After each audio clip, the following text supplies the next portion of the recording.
Aquilo que nos move e aproxima, nos aquece e inspira. Code conjunto e mova de movimento. Essas são as duas palavras que, quando unidas, se transformam em comova. O movimento e a união nos levam à mudança, nos dão novas esperanças, nos inspiram a realizar tudo o que é desejado, buscando a harmonia entre o design e as pessoas. Comova pelo social por meio do design. Bem, então vamos dar início à 11ª edição do Portfólio de Design de Produto Comova. Boa noite a todos, eu sou a Letícia e sejam muito bem-vindos. Bem, nos anos anteriores esse evento sempre ocorria de forma presencial. Mas este ano, por conta do momento que estamos passando e prezando pela segurança de todos aqui, hoje estamos aqui de forma online. Inclusive, essa transmissão está acontecendo com uma pequena equipe de apoio aqui no estúdio, seguindo as recomendações de distanciamento, uso de álcool e máscara, estando nossos convidados e público seguros em casa. E boa noite, eu me chamo Nicolas e nós seremos os mediadores desse evento para que possamos comover essa noite junto com vocês. Todos os anos, desde 2010, os alunos do terceiro ano chamam profissionais do mercado e egressos para falar um pouco da sua trajetória no design e inspirar estudantes e colegas profissionais. E por falar nisso, hoje estamos fechando a Semana do Design. Ao decorrer dessa semana, tivemos 2 grandes eventos. Na terça-feira, nossos colegas de design visual apresentaram um portfólio com o tema Janelas. E ontem, na quarta-feira, rolou o portfólio do design de moda com o tema Start. E essa semana rica do nosso curso será encerrada com grande honra por nós, do design de produto, com o Comova. Esse momento vai ser dividido em 3 etapas. Na primeira etapa, traremos 2 convidados muito especiais para falar sobre design sustentável, universal e social, que foi o tema escolhido pela nossa turma, mas nós nem esperávamos que ia ser tão oportuno nesse momento que vivemos. Na segunda etapa, temos o prazer de ver retornando ao curso 2 egressos para falarem sobre suas experiências desde quando estavam na universidade, enquanto estagiários, até se tornarem profissionais no mercado. E por fim, na terceira e última etapa, traremos todos os nossos convidados para um diálogo atendendo a perguntas. Então fiquem à vontade, fiquem com a gente até o final e mandem as suas perguntas aqui no comentário do YouTube. E agora então vamos receber a nossa primeira convidada. Ela é coordenadora da Escola Design ao Vivo, tem mais de 35 anos de experiência em design de móveis e componentes e atua com sustentabilidade e design social. E ela veio aqui para falar sobre as suas experiências, sobre design com paixão e como o design pode ter impactos tanto positivos quanto negativos no meio ambiente e social, nos dando dicas de como fazer e consumir de forma correta, responsável e, desse modo, proteger o planeta e os seres. Com vocês, Bernadette Brandão.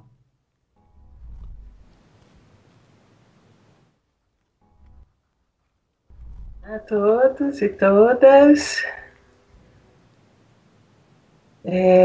Não sei bem como é que fica aqui a tela. Eu vou ver. Aqui eu vou poder ver um pouquinho. Eu vou poder ver um pouquinho, né? Então,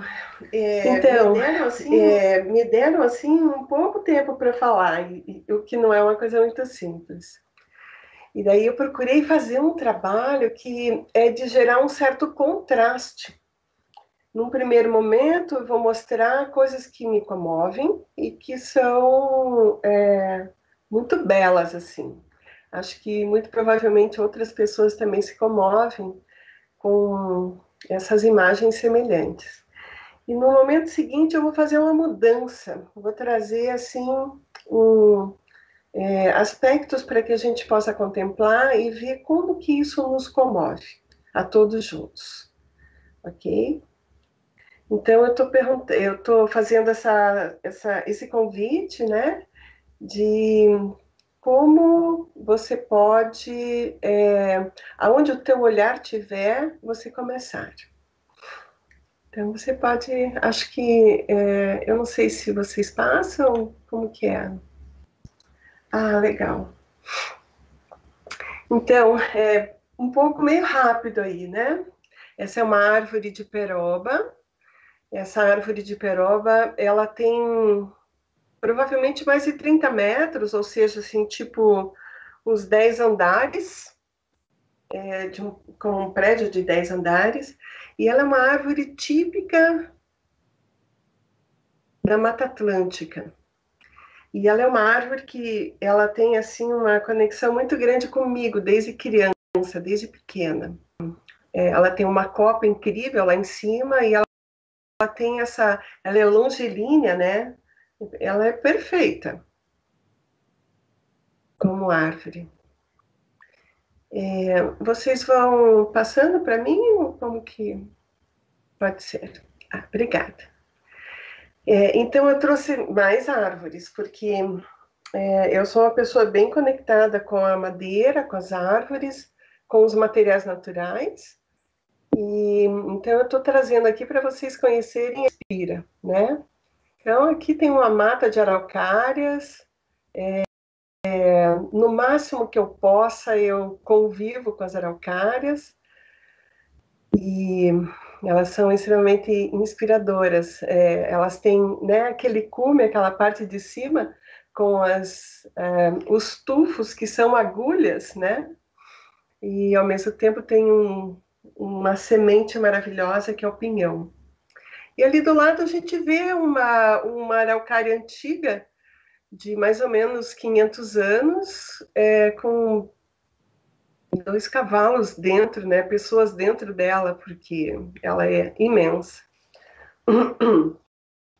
Hoje existem concursos para descobrir aonde que estão as araucárias mais antigas do Brasil. E conectando com a araucária, eu trago aqui uma outra imagem, que é a imagem da árvore de imbuia, que também foi uma das minhas paixões, continua sendo. E ela também é imensa. E eu trouxe essas 3 árvores porque elas têm em comum algo que é operadas da região onde eu moro, né? Elas são materiais que foram extensivamente utilizados e hoje elas estão em extinção ou extintas. E aí a gente vê essa árvore cortada, ela é uma denúncia que aconteceu em novembro de 2019, e essa é uma reportagem da BBC de Londres, mostrando uma árvore de 535 anos que foi cortada para fazer cercas. E é uma embuia. Então, acho que aí eu começo a mostrar para vocês aonde que começa o movimento dentro de mim, né? Aquilo que me comove, ou seja, a partir do que eu observo, eu sinto o movimento. Pode passar.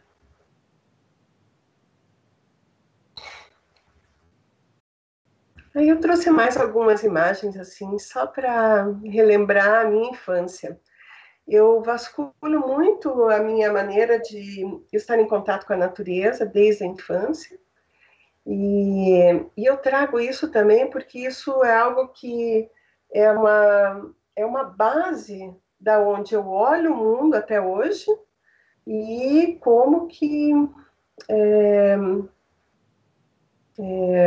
tudo que eu vejo e faço tem essa base sendo trazida junto, tá?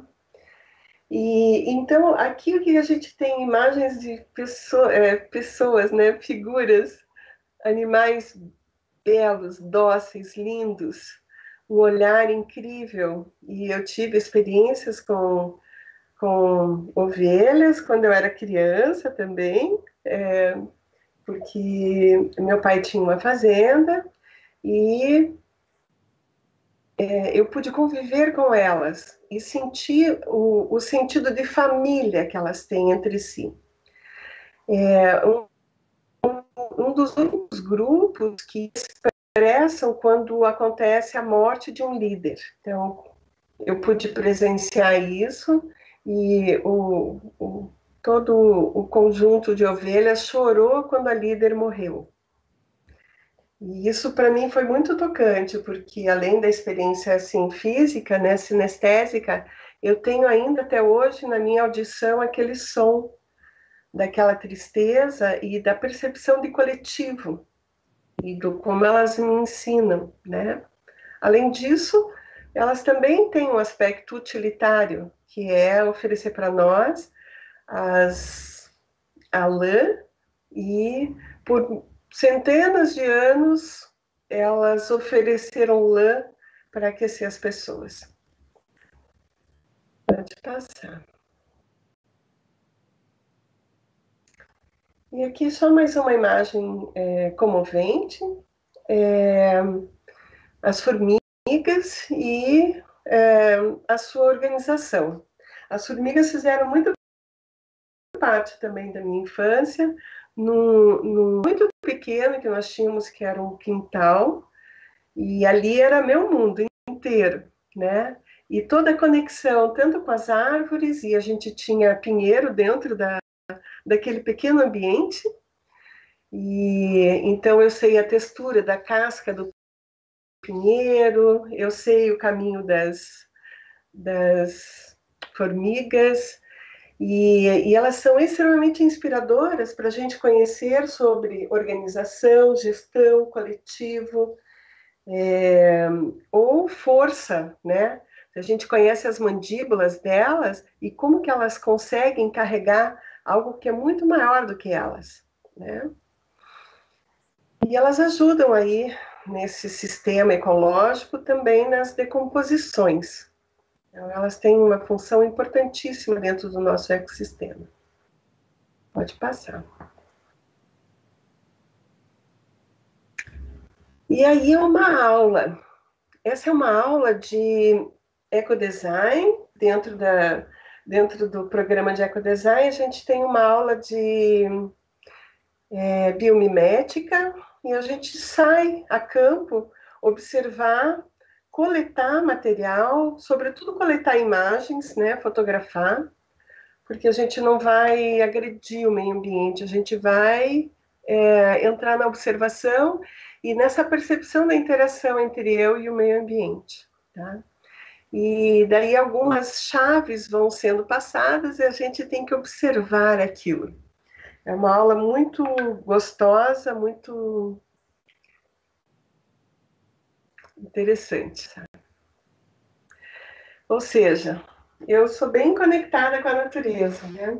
Eu acho que é aí que eu vou trazendo esse olhar, assim, né? Do lugar que eu estou, seja fazendo contemplações da minha infância e das experiências positivas, ou aonde eu estou vivenciando, eu vou fazer contemplações, eu vou encaixar, né, aquilo que me inspirou para aquilo que eu tenho que lidar. Pode passar. Então, é de onde eu estou que eu vou fazer as minhas observações.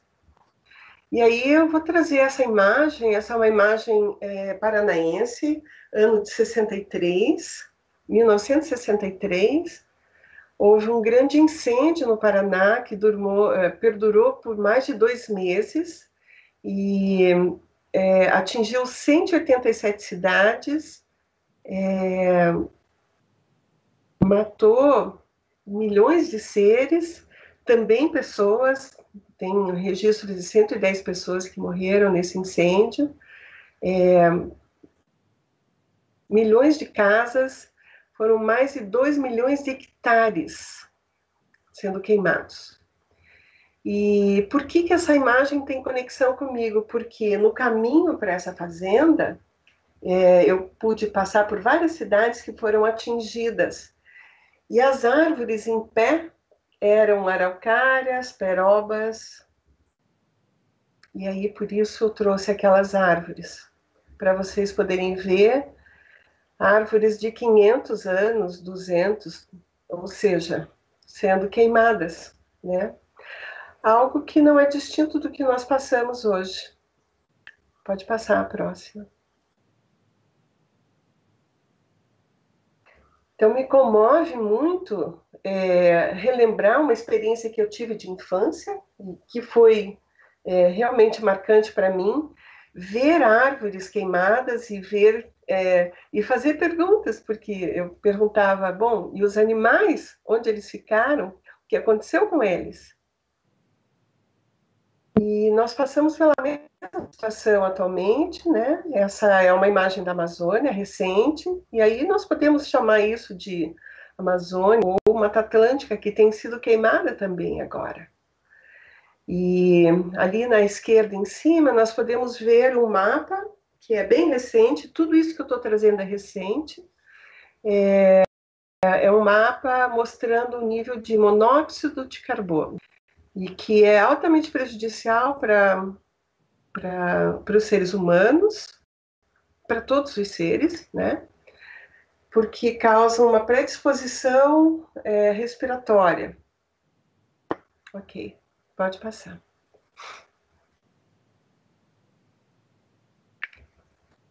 Então, aí, outro elemento do qual eu tenho bastante contato é a água. E esse é o mar da Indonésia. Essa é uma imagem antiga já, uma imagem de 2009. E ali um surfista, os mares de lá são muito conhecidos. Pode passar a próxima.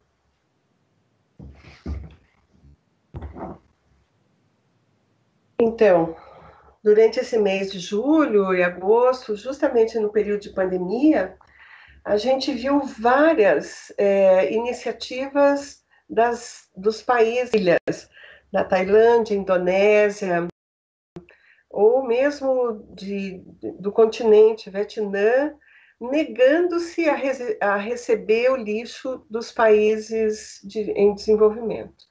Então, aí tem uma imagem de centenas de containers do lixo sólido de outros continentes, os quais têm sido enviados há muitos anos para eles, e provavelmente alguma coisa se quebrou aí, né? E eles decidiram agora mandar de volta.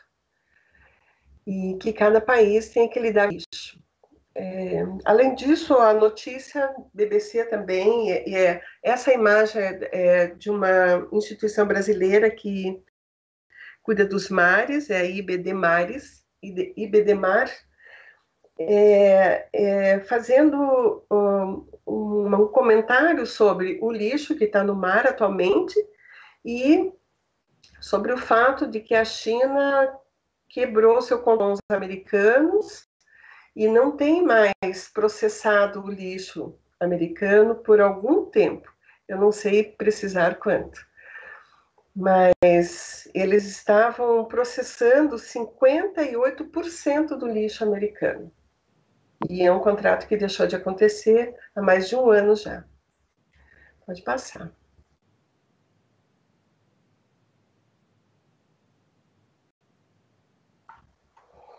Oi?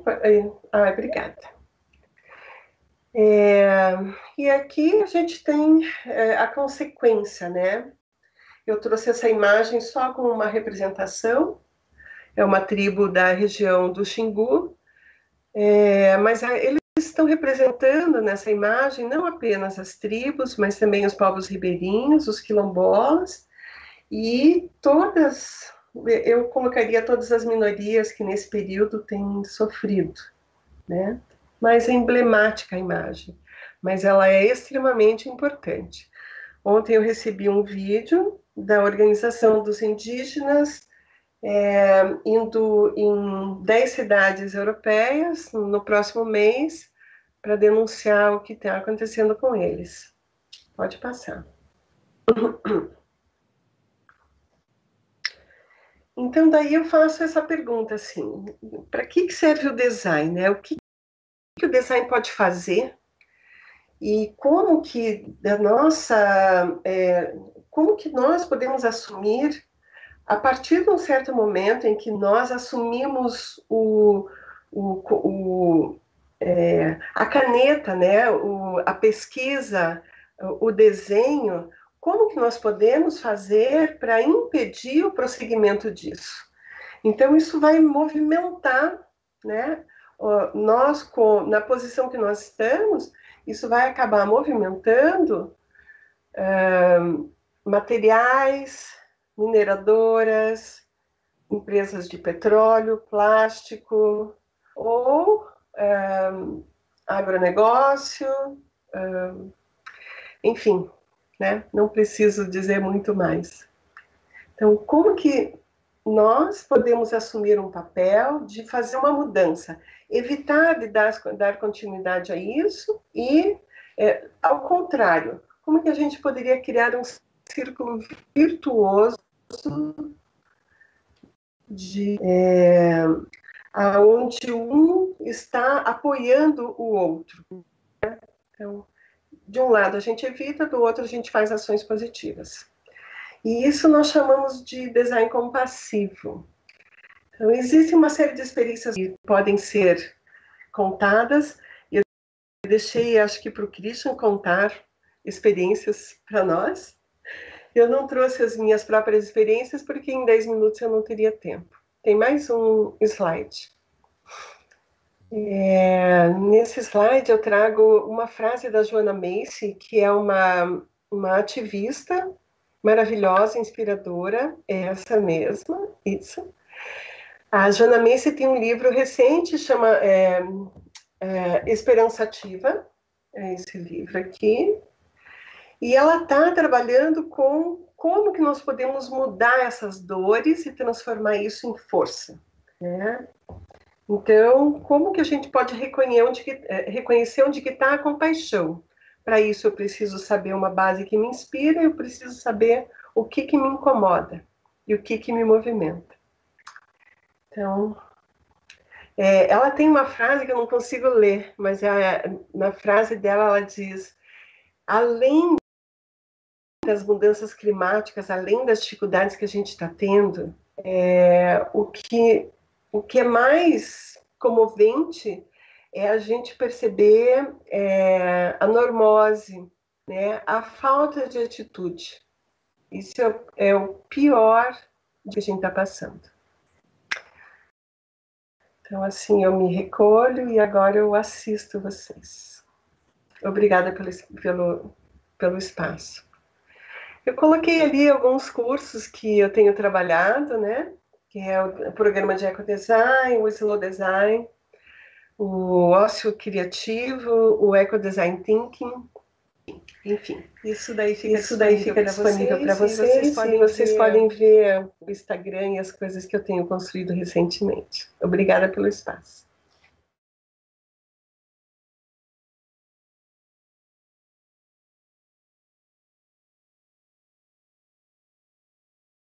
Esse design vivo e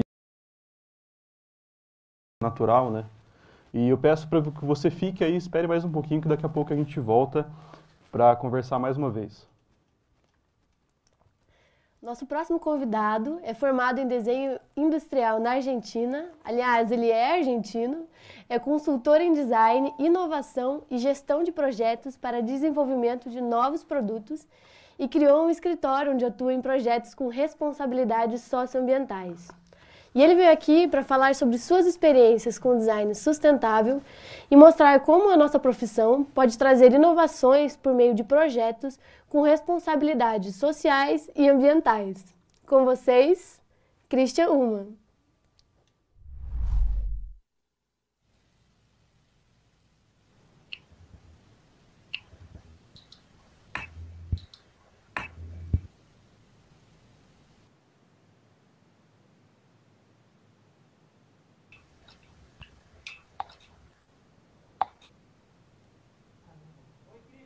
Oi, Christian, tudo bom?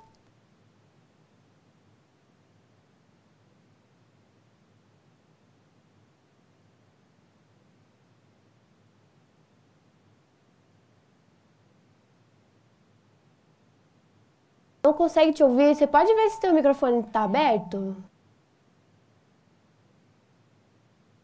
Eu que não. Agora sim. Agora sim está aberto. Muito bem. Boa noite. Como estão vocês? Primeiro queria agradecer o convite dos alunas e alunos e em particular em nome de Mateus, quem fez toda a gestão. E a ideia é contar um pouquinho o que eu acredito e o que me movimenta, não? E daí uma frase de Michael Braungart, que em 2010, em uma entrevista para uma revista brasileira, ele falou que se existe resíduo é porque ainda o projeto de Dios, ¿no? Entonces eso fue un clic para todos nós designers, os que conseguimos entender que nosso modelo de economia, nosso modelo de desenvolvimento de projetos, mantinha esse pensamento antigo de uma produção lineal, onde todo era extraído, desenvolvido, transformado em produto e descartado. Hoje estamos entendendo um novo modelo de reaproveitar, reciclar, e há uma nova ideia de economia circular que a proposta é reutilizar esses materiais, sobretudo os não renováveis, de forma contínua. E tudo isto tem que ver com o quê? Tem a ver com esse novo modelo de design, esse novo modelo de pensamento projetual que se propõe pensar novos produtos, pensar novos serviços, novas experiências, e quando nós fazemos isto, o que acontece? Eu tenho que pensar um novo modelo de negócio. Então, a geração de vocês está passando por esse processo.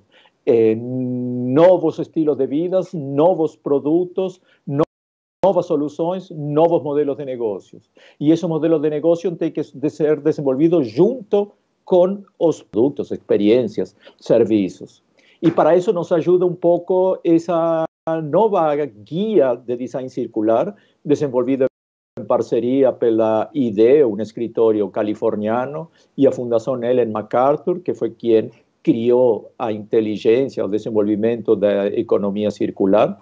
Então, em algum momento se encontra americanos e europeus para pensar uma nova gestão da complexidade, onde empresas, mercados, produtos, consumo, cultura e sociedade estão sendo consideradas. E é nisso que nós temos que vão ter que trabalhar. Não só pensar no produto, não só pensar na primeira vida, sino começar a entender de onde vem essa matéria-prima e para onde vai ir uma vez finalizado o ciclo de vida. E essa nova abordagem radical tem que ser restaurativa e regenerativa e criar novos modelos de negócios para que serviços ou experiências funcionem, porque novos produtos em sistemas antigos não dá certo. Novos sistemas com produtos antigos também não vai dar certo.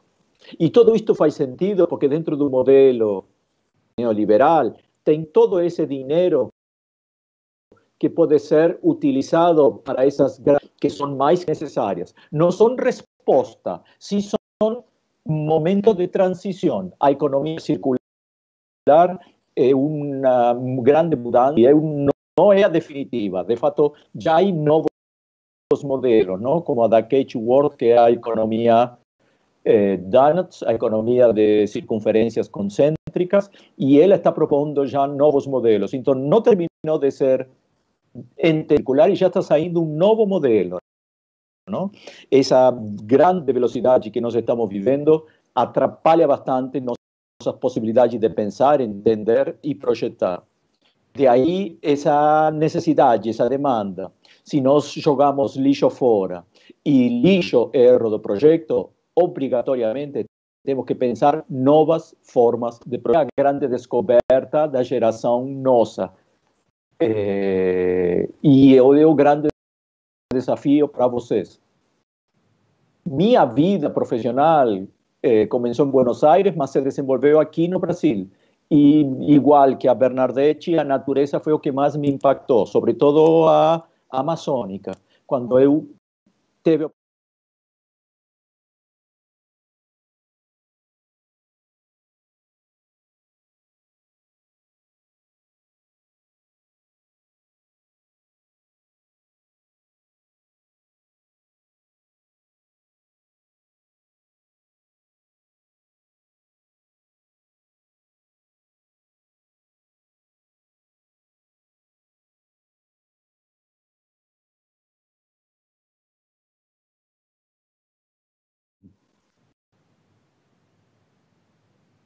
muito, muito bem. Então estamos aí na Una de las cosas más incómodas de este mundo plano, conectado internacionalmente, por en plano, es que no sé qué está acontecendo do outro lado, não?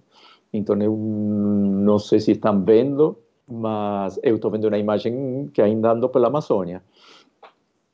Bernardete está vendo o mesmo? Imagem da Amazônia? Sara está vendo o mesmo? Augusto está vendo o mesmo?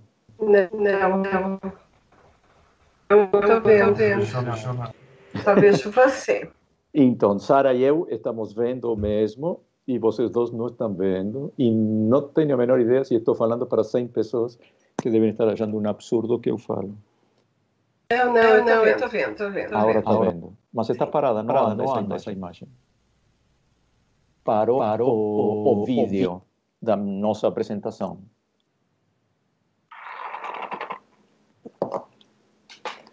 Vamos a ver com uma mensagem para Mateus, a ver o que está acontecendo por aí.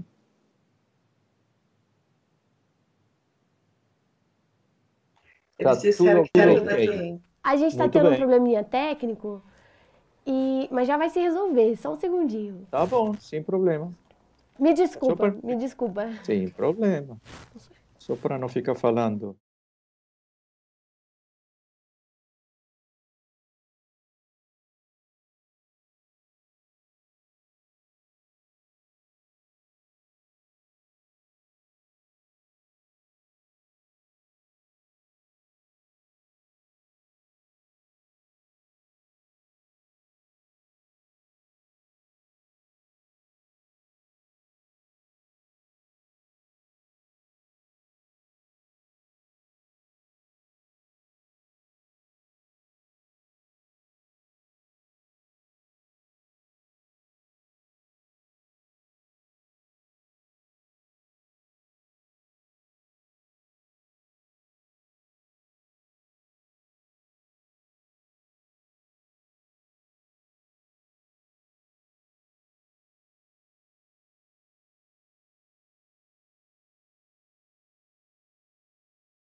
Agora sim.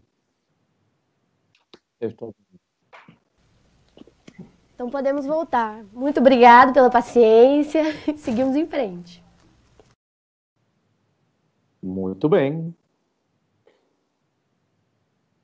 Então, eu comecei minha atividade profissional no Brasil trabalhando em um projeto do Laboratório de Produtos Florestais do IBAMA, divulgação de madeira alternativa da Amazônia para fabricação de móveis, que foi na época que eu conheci a Bernardete.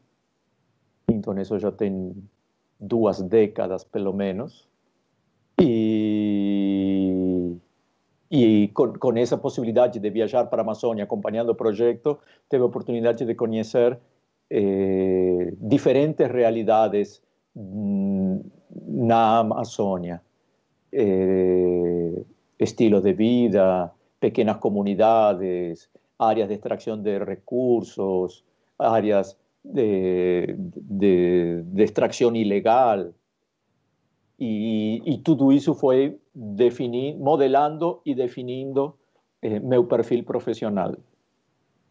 Está demorando muito esse slide. Seguro que está. Aí está, muito bem. Então, isso foi fundamental para a criação de um projeto de pesquisa que, junto com Tânia de Paula, outra designer de produtos, ela brasileira, fizemos juntos. Começou na Amazônia e nossa proposta era nos relacionar com o estilo de vida, com as possibilidades, com as oportunidades e, a partir daí, pensar novos produtos e novos projetos. Entendimos todas as referências culturais e fomos a procurar entender cada estilo de vida de cada comunidade e cada oportunidade. Essa é uma imagem da barraca do Vero Peso na cidade de ervas e essências naturais. E o mais divertido que a Amazônia nos apresentou de forma real a ideia da diversidade, não? a diversidade de coisas boas e das outras. Isso também é na Amazônia, é na cidade de Porto Trombetas, é uma área de extração de bauxita. Bauxita é a matéria-prima para fazer o alumínio, e isso é um resíduo florestal que está atrapalhando a extração de bauxita.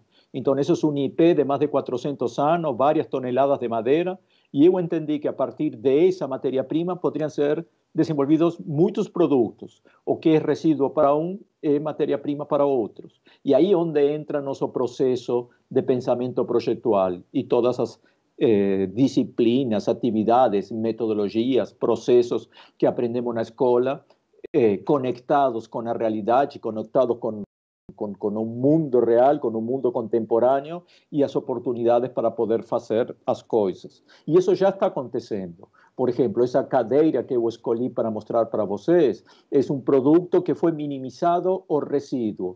Então, esse é um projeto onde a ideia é eliminar o descarte. Trabalha a partir de uma chapa, faz cortes perpendiculares, 4 são pés, que depois são modelados, e um assento e um encosto, e não sobra matéria-prima, não?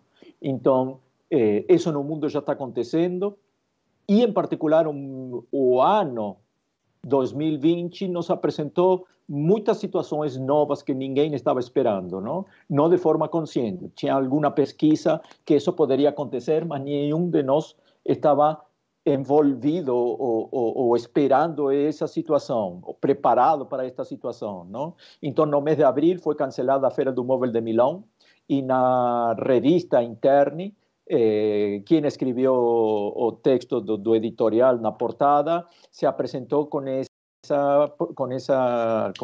assunto, não? Que o design não deve parar. Esse editorial é Francesco Moretti, que é diretor da Future Lab, pesquisador, teórico, e ele fala que o pensamento projetual não pode parar. E seguramente, em estes momentos de crise, é quando mais ativo deve estar. E é quando mais consciente temos que estar do que é essencial. E quando falo de essencial, me conecto com a fala da Bernadette. Nós devemos projetar mais. O que devemos projetar mais?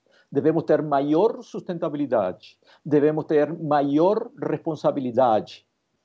E tudo isso começa a fazer sentido porque estamos vivenciando um mundo muito estranho, muito diferente. Até pouco tempo atrás nos conformávamos com melhorar de pequenos passos. E entendimos que essas pequenas melhorias não eram suficientes. Mais uma vez, o modelo de pensamento projetual desenvolvido pela IDEO, finais do século passado, início deste século, falando das variáveis que são as principais para o pensamento projetual. As pessoas, a tecnologia, as tecnologias e o negócio, não? Com que negócio vocês querem trabalhar? Com que tecnologia vocês estão dispostos a se relacionar, a negociar? E com que pessoas vocês estão fazendo todas essas coisas? O design, por natureza, sempre está mudando. E é isso que vocês têm que entender. O design, o pensamento projetual não pode parar. Então, além de desenvolver produtos, o design nos oferece a possibilidade de aprender a refletir e continuamente estar melhorando passo a passo melhor. E essa é outra característica importante do design. Agir de forma diferente. Não porque tenha dado certo um projeto, não porque tenha dado certo alguma atividade desenvolvida, que vamos a ter que fazer as coisas dessa mesma forma eternamente, não? Quem tem mais experiência já vivenciou e é um pouco o que o design tem de interessante para todos nós, não? Seja um produto, um serviço, uma experiência, material de comunicação, sempre tem que ser pensado de forma integrada, porque o conjunto é o que faz funcionar as coisas. Até pouco tempo atrás se ensinava design de forma separada. Gráfico era uma coisa, produto é outro, serviços é outro. O único que na vida real tudo isso se combina muito.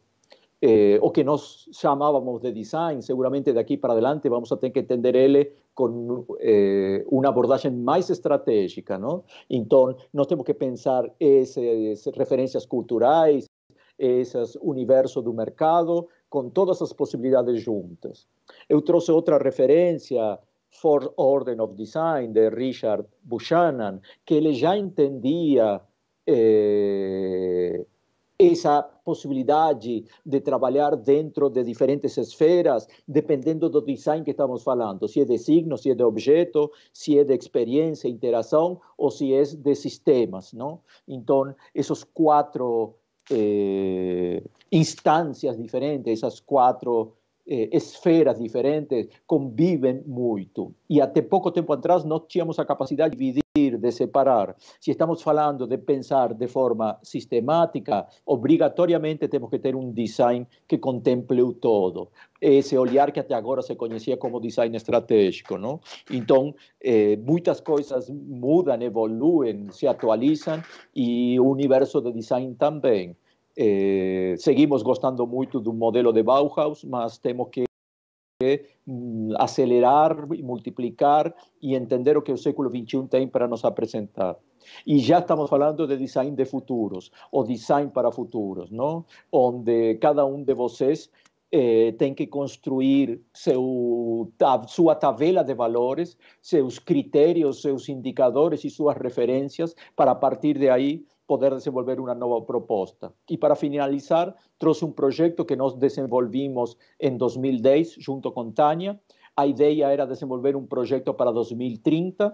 Quem coordenou esse projeto foi o Centro de Design da cidade de São Paulo, e nós nos propusemos fazer uma poltrona. E no ano 2010 tivemos que imaginar uma poltrona para 2030. Então, em 2010 começamos a intuir que a ideia de construir novos futuros tinha a ver com design. E que futuro nós criamos? Nós criamos o cenário que fazia sentido para nós, onde a cidade de São Paulo se conecta com os biocorredores, que naquela época estavam na moda, porque estavam sendo cortadas as diferentes florestas e os animais estavam morrendo e a regeneração da floresta não estava acontecendo. Então, nós decidimos que em 2030 a cidade de São Paulo ia ter os biocorredores e a floresta vai invadir a cidade. Então, na Avenida Paulista, 9 de julho, aí bem no centro está o MASP, todo invadido por uma floresta cheia de bichos e um estilo de vida muito mais natural, sem dependência do que hoje temos como demanda e necessidade de carros, de transportes convencionais. Dentro desse novo contexto, a tecnologia de biomateriais está acontecendo. Nós combinamos células ósseas com fibras de taquara para criar novos materiais biodegradáveis, desenvolvidos em pequenos laboratórios, que podem se transformar em novos materiais para fazer estrutura. Então, combinamos com líquido amniótico e algas marinas para poder fazer o que é o assento e o encosto. Então, a partir de pesquisas que já estavam acontecendo 10 anos atrás, nós combinamos com nossa vontade, com nossos sonhos, com nossas ideias, para poder construir melhores futuros. Dessa proposta nossa surge essa ideia conceitual, onde nós remitimos muito a estruturas ósseas de mamíferos, de bichos e seres humanos, onde eu tenho joelhos, eu tenho cotovelos, eu tenho cartilagens, eu tenho os componentes flexíveis e componentes rígidos para desenvolver esse novo mobiliário. Nós já estamos a metade de caminho e cada vez tenho mais vontade de ver isso acontecer, não? Então, seguramente, o futuro que nós estamos construindo não vai ser a partir da manhã. O futuro que nós estamos construindo começou ontem. hoje já estamos desenvolvendo coisas e amanhã vai acontecer todo o que nós fizemos ontem e hoje. Então, prestem muita atenção ao que, porque do jeito que vocês fazem as coisas hoje é o que vai ser o futuro de vocês. Se nós continuamos destruindo a natureza, nosso futuro vai ser muito ruim. Se nós continuamos entupindo as cidades, nosso futuro vai ser muito ruim. E para finalizar essa frase que surge o ano passado nos movimentos em Chile e voltou este ano com o Covid, que se volver à normalidade não nos interessa, porque a normalidade era o problema que complica todo o nosso estilo de vida.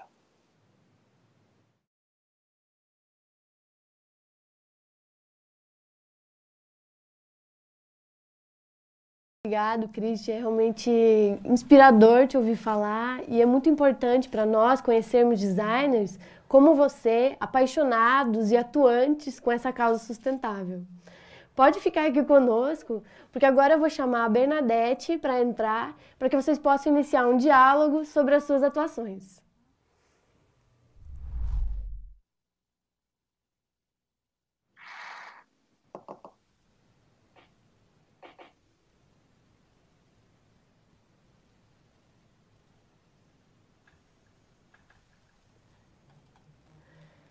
Tudo certo? Então, agora é com vocês.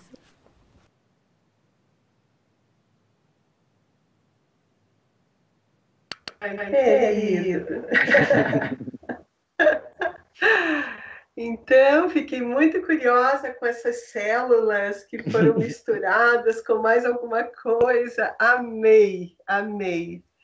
Você sente que isso é bem possível de acontecer rapidamente, assim, essa tecnologia, Cris?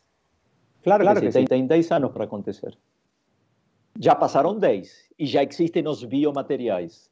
Já o universo de design, junto com a pesquisa tradicional e o universo maker, estão desenvolvendo todas essas informações. Se vocês pesquisam na internet, vão encontrar bases de dados, materiotecas de biomateriais de acesso público e a partir daí vão surgir novas possibilidades, não? Este é um material que estamos pesquisando, de borra de café e papel artesanal, não? Papel machê com borra de café. O único que eu descobri que a borra de café, aquela que jogamos todo dia, tem grandes quantidades de potássio, fósforo e nitrógeno.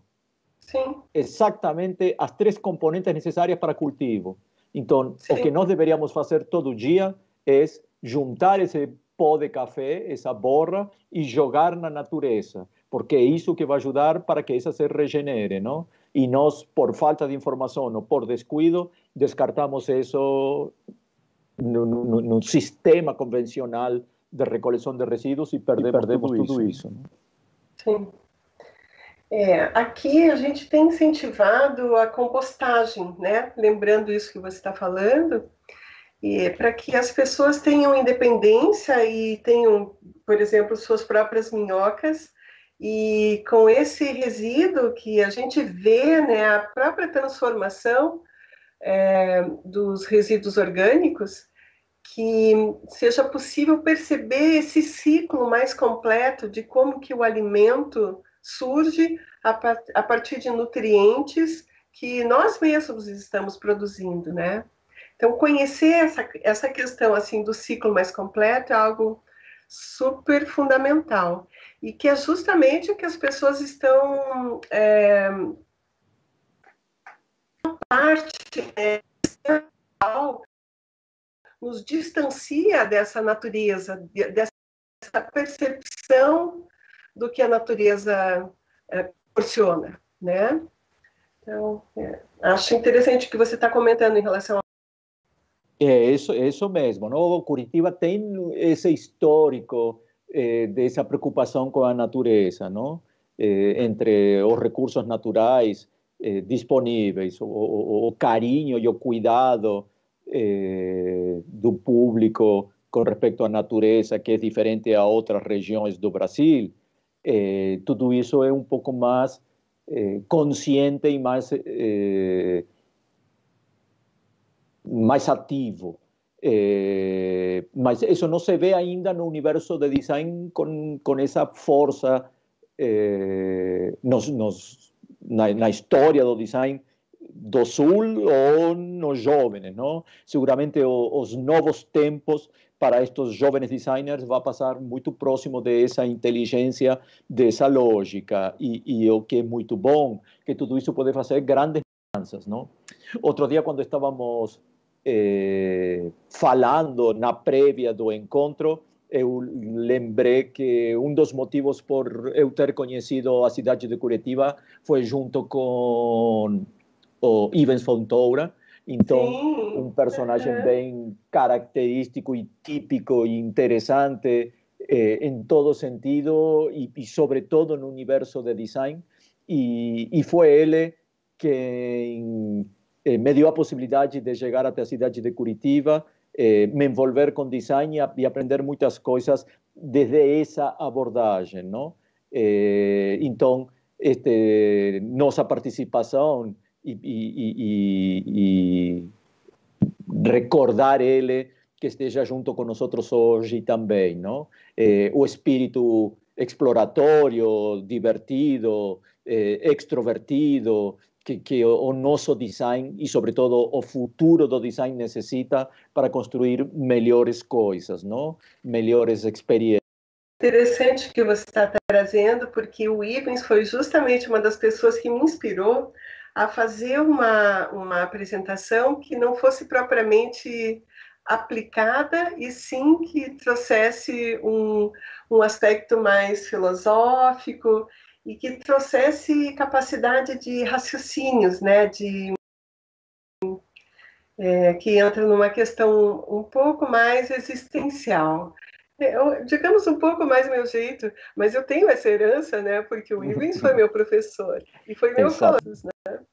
Então, o Ivens ele era capaz assim de pegar uma aula que tinha um tema X e ele discorria de tudo que não tinha nada a ver com aquilo, mas que depois a gente entendia, tem tudo a ver com tudo. Então, essa capacidade do designer fazer conexões de situações completamente distintas, né? Um aspecto fundamental para o espírito do designer, né? Eu gostei da frase que você trouxe, Francesco Moretti. Isso. O design não pode parar. E é isso que nós estamos buscando, né? Um design inteligente, um design que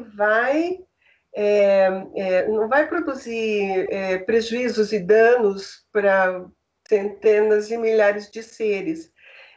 Como que a gente pode mudar esse jeito? Como que a gente pode substituir matérias-primas? Como que a gente pode... você mostrou ali a árvore, e outra coisa que eu me conectei assim foi uma vez que você mostrou para nós o barulho do som, o som da árvore caindo no chão. E eu me lembrei como aquilo bateu no meu coração e eu chorei na hora. Então, mas ali o tema que você estava falando era bauxita, né? E, puxa vida, então como que a gente pode fazer substituições de materiais para deixar com que a natureza sendo natureza? Olha quantos anos que ela necessita para voltar ao normal, né? São milhares de anos. Acho que é bem mais, talvez até milhões, não? Se o planeta vai ter que ferver de novo, gelar de novo, para poder ter esse recurso natural, não? Mas isso não é um problema para o planeta, esse é um problema para nós, espécie humana, claro, não? Sobretudo para nós. Então, se nós estamos fazendo coisas erradas agora, o que estamos fazendo é acortar nossas oportunidades, reduzir nossas possibilidades, não? Então, tudo isso tem que ser considerado. Esse design que não deve parar, esse design que não tem que só olhar para o mercado, não? Assim, o que acontece agora é que o pensamento projetual parou no cifrão. Então, todo que é dinheiro é interessante. O único que todo que dá dinheiro nos trouxe até aqui. E nós temos que sair daqui de alguma forma, não? Então, todo que fazia sentido para desenvolver produtos, projetos, serviços que davam dinheiro, que dão dinheiro, tem que ser desconsiderado e olhar para outras questões, não?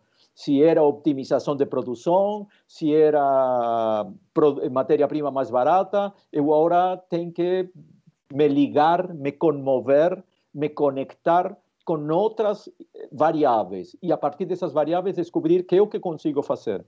Não se surpreendam se isso é estranho, não se surpreendam se isso é diferente, não se surpreendam se isso é absurdo, se essa é a forma de que o pensamento projetual não pare. Essa é a forma de manter-nos dinâmicos e as reais necessidades e reais demandas da sociedade, não? Assim, ninguém necessita um novo smartphone, ninguém necessita uma nova blusa, ninguém necessita um novo sapato, mais uma cadeira. Assim, nós necessitamos outras coisas. E nós designers não sabemos fazer outras coisas. Isso para mim, isso que é a força, isso que é um inspirador. Então eu tenho que buscar soluções, né, que respeitem, que cuidem, que eu coloco isso como uma orientação e eu vou buscar qual é a solução. Recentemente eu tive em contato com uma colega nossa que faz um trabalho maravilhoso de mandioca, a Érica Cardoso, e a gente a fazer uma solução de embalagem que seja, cumpra a função, né, que seja estética e bela, e que seja compostável, que na sequência, porque uma embalagem ela vai cumprir a sua função temporariamente e depois ela vai ficar inútil, né? Então, que nessa inutilidade, uma das vezes trazer é o fato de a gente buscar materiais que sejam compostáveis, que sejam deixem de trazer esse potencial de um resíduo sólido mesmo. Ali, aquelas montanhas, ali, aqueles containers, eles viram montanhas. E faz muitos anos que isso acontece. A gente não sabe, mas a geologia do planeta ela tem sido modificada a partir do lixo produzido pelos países. Montanhas que são feitas, camadas de terra e depois replantadas. O que é uma boa solução, mas a gente tem que mudar um pouquinho a lógica do consumo. E aí vem um ponto que é um ponto importante. Como que você vê como atrair para um consumo mais consciente e responsável? Dentro de todo atrair o consumidor, né? Falando na perspectiva do consumidor.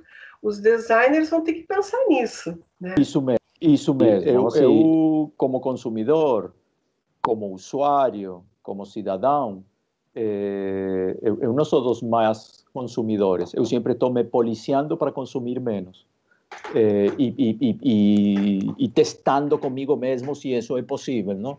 Eu sou a primeira cobaia de minha forma de pensar. E dentro deste momento onde todos nós estamos questionando respeito, equidade, responsabilidade social, todos os exemplos que eu trouxe para vocês são de homens e mulheres brancas e brancos, de pensamento sofisticado e de modelo colonizador. Para responder à pergunta de Bernardeschi, eu quero trazer um pensador outro ponto de vista, com outras características, não? Então eu escolho para responder essa pergunta com o líder indígena Ailton Krenak. Ele é da etnia Krenak, ele é líder, ele se apresenta e promove seus pensamentos e a cosmovisão indígena há 20 ou 30 anos, e eu descobri ele neste período de pandemia. Ele tem um livrinho bem bacana que todos vocês têm que ler, que se chama A Ideia para Adiar o Fim do Mundo. Sim. E ele fala que este modelo neoliberal capitalista é insustentável. Ponto. Não é que vai ser um pouquinho melhor, não é que não tem chance nenhuma de ser sustentável. Por quê? Porque a preocupação do modelo neoliberal é o cifrão. Todo demais é um complemento para ganhar dinheiro. Assim, não tem justiça social no capitalismo, menos ainda neoliberal. Então, se realmente nós queremos menos ainda democracia. Nada de Porque democracia. parece que a gente tem liberdade para comprar e tal, mas a gente está sendo induzido àquilo, né? Não, e pior ainda, para nós ter chances de comprar, eles têm que dominar um quarto ou meio mundo, meio planeta, não? Então, guerras no Oriente Médio para controlar o preço do petróleo, para poder comprar uma garrafa de Coca-Cola a R$6, R$7, de embalagem retornável, que eu não sei quem e como isso acontece. Ou guerra na Bolívia. Para pegar deles, né? Então, o mundo que se vislumbra para todos nós nos próximos 10 ou 20 anos é bem desafiador, porque estamos fazendo coisas erradas dentro de um modelo errado, acabando com os recursos naturais disponíveis, não? Então, a espécie humana tem uma autodefesa surpreendente, que vai encontrar caminhos e alternativas para se safar desta e encontrar novos caminhos. Mas para que isso aconteça, temos que procurar essas mudanças. E essas mudanças estão dentro de nós. Estão dentro de vocês, não? Então, como vocês acordam, que é o que vocês fazem, onde vocês almoçam, como almoçam, que é o que vocês propõem para o mercado, que é o que vocês aceitam do mercado para poder construir novas situações. Não que tenha sido diferente antes, não que tenha sido diferente para a Bernadette ou para mim, mas nós por falta de informação, por acreditar no sistema, cometimos muitos erros, não? Durante 20 anos, eu promovi o que eu escutei e acreditei do Programa Nacional PNUMA para o Meio Ambiente, o Programa das Nações Unidas para o Meio Ambiente. 20 anos atrás, coordenava um projeto que chamava Design Natureza. E nesse projeto Design Natureza, que a Bernadette participou, se eu não erro, em todas as edições, o diretor do Programa Nacional falava parar de fazer as coisas erradas, que já identificamos erradas, vai dar uma crise maior que tentar consertar elas de forma paulatina, de forma passo a passo. Então, se queremos chegar à sustentabilidade, a ser mais sustentáveis, temos que ir corrigindo devagarinho. Nós estamos cometendo coisas erradas há 200 anos, desde a Revolução Industrial. Está meio devagarinho demais, né? Então, ele falou, se nós paramos da noite para amanhã, o mundo entra em guerra. O que é interessante é que esta pandemia nos mostrou que parar da noite para amanhã não teve guerra nenhuma. Parar da noite para amanhã conseguiu atrasar a reduzir a poluição do planeta em X%. Então, o Programa das Nações Unidas, 20 anos atrás, nos transmitiu uma verdade que não era tal verdade assim, e nós conseguimos conferir isso, confirmar isso 20 anos depois. Então, eu não acredito muito no que fale hoje o Programa das Nações Unidas, porque de lá até aqui não mudou em absolutamente nada. Hoje temos as ODS, que organiza as ideias e as possibilidades de uma forma estrutural, mas eu não acredito que isso seja a solução. Então, trabalhar dentro desse modelo é o melhor que podemos fazer para manter o modelo funcionando. De que modelo estou falando? Do modelo capitalista neoliberal. Se todos nós queremos continuar bebendo Coca-Cola, comendo hambúrguer, esse é o caminho certo. Agora, se nós queremos fazer as coisas bem feitas, bem feitas, temos que pensar fora desse contexto. Eu já estou em outra. Acho que agora a gente tem que parar um pouquinho, né? Que agora os nossos colegas vão nos apresentar uma outra visão. Vamos ver se eles nos salvam desse dilema. Por favor. Isso mesmo. Muito obrigada, gente. Arrasaram. Muito obrigada.